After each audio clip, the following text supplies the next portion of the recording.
Bem, voltando aqui a conversar com o prefeito de Cascavel, Thiago Ribeiro, um assunto que não só traz preocupação para o Thiago, mas para o Brasil inteiro, para todos os municípios, principalmente nesse foco de Covid, de vacina. A gente sabe que a saída para tudo isso é quanto mais pessoas forem vacinadas, mais próximo de resolvermos esses problemas, acreditamos que vão estar. Pelo menos é isso que a medicina diz, que a ciência diz. E eu estou vendo aqui uma matéria do jornal Diário do Nordeste que tem como título, Thiago, diz assim: sem Coronavac, só um terço das cidades do Ceará está com taxas de cobertura da segunda dose acima de 90%. Como está Cascavel com referência a essa segunda dose? Teve municípios que pararam. Fortaleza, na última sexta-feira, parou, né? E Cascavel continua com a D1, continua com a D2? Como é que está a situação da programação de vacinação em Cascavel? Bem, é lamentável que a gente, além de todas as dificuldades que a gente tem atravessado, trazendo essa sequela para a economia, com o número de pessoas que a gente tem perdido, né? Eu acho que essa semana o Brasil atingiu o número de 400 mil óbitos. É uma situação extremamente lamentável, extremamente difícil de... Eu sempre tenho dito, Alex, que a gente está vivendo um luto permanente. Luto já é difícil. Você imagina, todo dia você está perdendo uma pessoa. Hoje, praticamente, não existe uma situação que você não conhecer alguém que se foi, ou ter alguém na família, ou ter alguém próximo, né? São situações... Você fica assim, todo dia quando você vê nas redes sociais assim, ou morreu um conhecido seu, ou morreu um parente de um conhecido seu, ou um amigo de um amigo seu. Então isso é muito triste e nos preocupa ainda mais quando essa situação persistiu por uma falta de planejamento de vacinação, que lamentavelmente a gente ainda está dentro, sofrendo com esse contexto, né? Muitos países, o Brasil demorou a produzir a vacina, o governo federal demorou a reconhecer a pandemia, né? Demorou a reconhecer isso. Então, se você não reconhece um problema, você atrasa a solução, você não tem uma solução. Se você não reconhece que tem um problema, você não pode apresentar uma solução, né? Mas, de qualquer maneira, o início da vacinação nos trouxe esperanças. O surgimento da vacina nos trouxe esperança. Mas a gente precisa de celeridade, de rapidez para vacinar logo, porque senão, se demorar, mais pessoas nós vamos perder. Mais dificuldades nós enfrentaremos, né? E quando surgiu a vacina, essa esperança renovada que nos deu, para o brasileiro era ainda maior. Por quê? Porque o Brasil sempre foi grande referência em campanha de vacinação, de varíola, de sarampo, de poliomielite, né? Enfim, foi sempre grande referência. Há alguns dias eu estava vendo uma entrevista de um infectologista, de uma sanitarista, aliás, que dizia o seguinte: o Brasil, para demonstrar como nós temos condição, o Brasil vacina anualmente em torno de 80 milhões de pessoas em 45 dias contra a gripe, contra a influenza. 80 milhões em 45 dias, dá quase 2 milhões por dia. Então, capacidade de vacinar, o SUS tem. O SUS é composto pelos municípios, pelos estados e pelo governo federal, pela União. Então, o SUS... E nós dos municípios que estamos ali na ponta do sistema, de frente com a população, nós temos condição de vacinar, tá? O que é que falta? O que é que tem prejudicado? O que é que tem atrapalhado essa esperança que, quando surgiu a vacina, beleza, tem a vacina, nós temos condição de vacinar, mas o que é que está deixando a gente preocupado? A falta da vacina. E por que a falta da vacina? É culpa dos municípios? Não. É culpa dos estados? Não. Os estados, os municípios não têm essa autonomia de produzir a vacina, até de comprar, que a gente está arrumando a alternativa. Demorou-se a aprovar, a serem aprovadas essas vacinas. Nós temos aplicado 2 vacinas, então a AstraZeneca e a Coronavac, né? A AstraZeneca e a Coronavac, e pela primeira vez recebemos nessa quinta, ou foi sexta, na quinta-feira chegou ao Brasil a da Pfizer. A da Pfizer, né? Mas durante o ano, o governo federal negou mais de 10 oportunidades de aquisição de vacina. Então, essa demora na aprovação e na aquisição tem atrasado a vacinação. Não quero culpar os municípios com isso, que os municípios não têm culpa. Na medida que chega, tem-se um planejamento. Por que não aplica tudo de uma vez? Você não pode provocar aglomeração. Então tem um planejamento, está se atendendo à faixa etária, né, as prioridades, para se executar a vacinação. Então Cascavel, em números de hoje, Cascavel recebeu para D1, contando que chegou nessa sexta-feira no município, chegou no início da noite,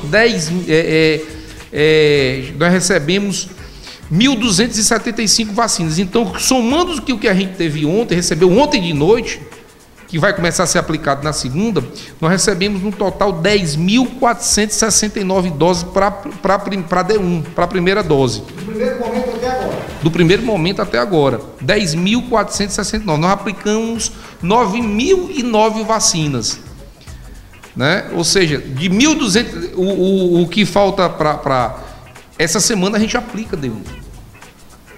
Certo? Conclui a D1, não tem problema. Vai chegando, está sendo vacinado gradativamente, né? D2, segunda dose. Nós não recebemos nenhuma do que se chegou, não se chegou vacina para a segunda dose, D2, ontem, no dia 30 de abril, nessa sexta-feira. Nós recebemos para a segunda dose. Porém, nós recebemos até o momento 6.249 doses para D2. Já aplicamos 5.605. Estão faltando aqui pouco mais de 644 doses. É estoque? Não. Isso aqui tem a programação, porque a da AstraZeneca tem um prazo de até 90 dias e nós começamos a vacinar final de janeiro, começo de fevereiro. Então tem toda uma programação já para essa aplicação de vacina para essa semana. Então essas pessoas que vacinaram lá no começo de janeiro, para essa semana a gente tem vacina. E estamos na expectativa de recebermos, aliás, mais vacinas no decorrer dessa semana. Tá? Mas para essas pessoas que se vacinaram no começo de fevereiro, ainda nós temos aqui, dentro da programação, 644 doses. Não à toa nós tivemos momentos aqui que temos 3.000, 4.000 vacinas. Chegou-se um momento que toda semana chegava D2, mas nós não tínhamos ainda, né, atravessado aquele prazo entre a primeira e a segunda dose. Então aquela vacina estava ali, beleza, mas ela tinha uma programação, uma data lá na frente para ser cumprida, para aplicar da população. Usando um linguajar povão, a vacina que está lá, ela já tem dono. Tem dono, é isso, tem dono, né?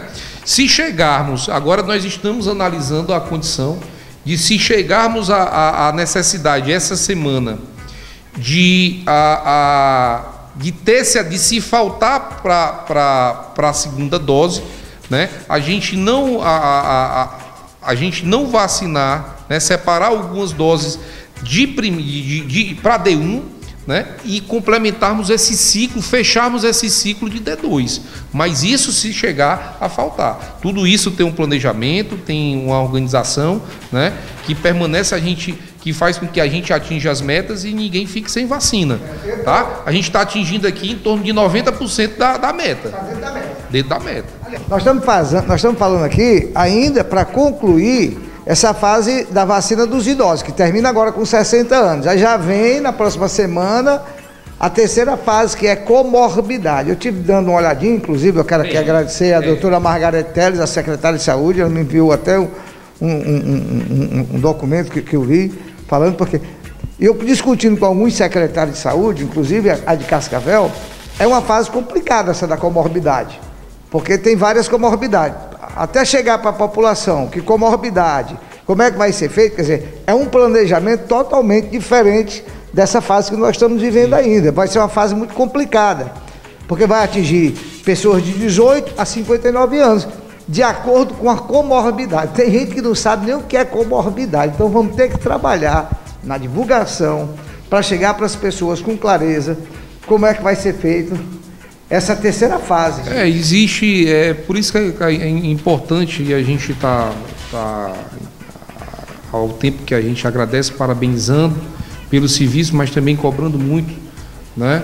E sempre em busca de melhora, naturalmente, né? Mas nós temos tido um trabalho crucial aí das agentes de comunidade de saúde, que fazem esse elo entre a residência das pessoas, entre as famílias e o sistema público de saúde, né? Os atendimentos nas unidades básicas de saúde, enfim, para que a gente tenha esses dados, né? E já tenha identificado quem tem essas necessidades, né? Tidas, enfim, com essa condição de comorbidade, que enseje prioridade na vacinação.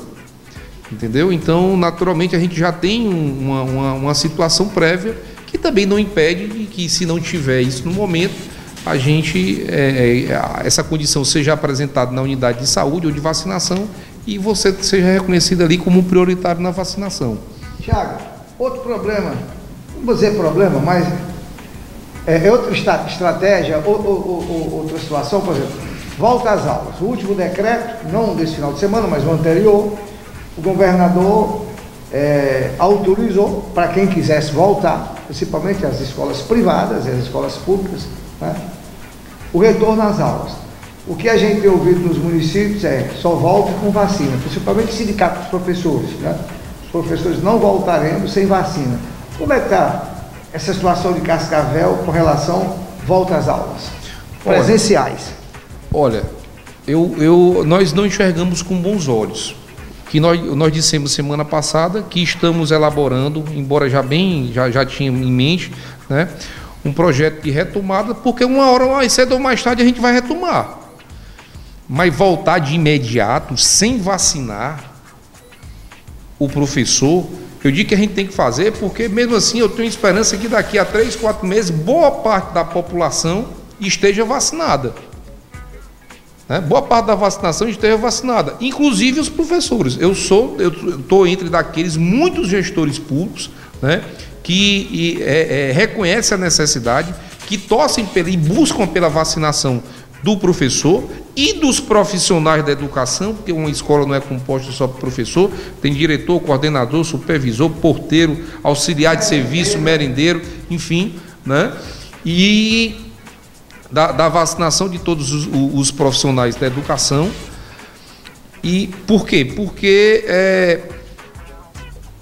a criança ou o jovem que está na escola, ela pode não desenvolver a doença, mas ela pode levar ou trazer o vírus.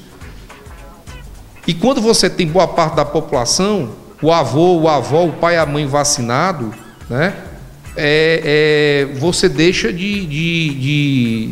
creio que você deixa de transitar com isso. Ou seja, as duas pontas, enfim, que eu quero dizer é isso. As duas pontas, a da família e do profissional, estando imunizada. E mesmo assim você tem o risco do jovem, embora não se desenvolva tanto, né, os números são bem menores em relação a isso. Mas na iniciativa privada, que já foi autorizado, foi interrompido, mas esse ano já tinha sido autorizado, aqui mesmo em Cascavel teve escola particular que voltou a funcionar e com alguns dias teve profissional que foi positivado e teve que ser interrompida a aula. As aulas tiveram que ser interrompidas.